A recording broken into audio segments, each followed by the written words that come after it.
To the class of 2018, it has been a pleasure to serve as your principal. It was never easy, but always worth it.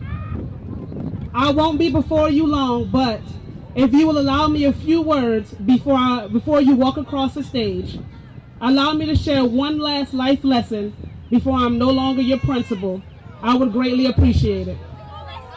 Love you.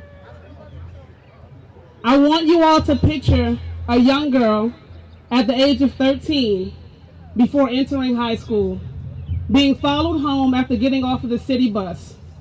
A young man from a rival middle school walks to her and hits her in the face, simply because of the uniform she is wearing.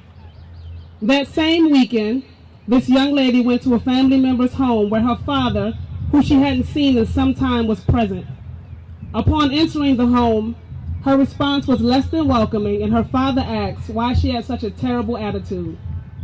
He gave her very little attention for the remainder of the evening. The young lady is criticized in and out of school, being raised in a single-parent home. Though her mother was loving and committed, she often worked 2 or 3 jobs, and it was difficult for her to be present for report card conferences or other school events. In high school, she hung out with the wrong crowd and completely lost interest in school. Shortly after, she sat in the courtroom as they sentenced her older brother to 12 years in prison. Her high school counselor told her she did not have many options. Class of 2018, I hold a master's degree in education, administration, and policy from Howard University. I've done research at Harvard University. Young people, I am the girl in that story. I share this with you because in this world, people will always look at the worst part of your current situation and decide your future. But those people do not matter. People will criticize what they do not understand about you, but those people do not matter.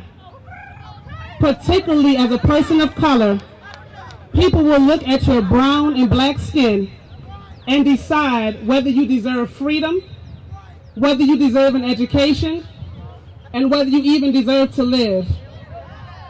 But what matters is your story. Today is about your story, our stories, and your choice to believe in your own greatness. As you walk across this stage, I want you to remember to try your hardest to make good decisions today, because good choices can lead to a better tomorrow.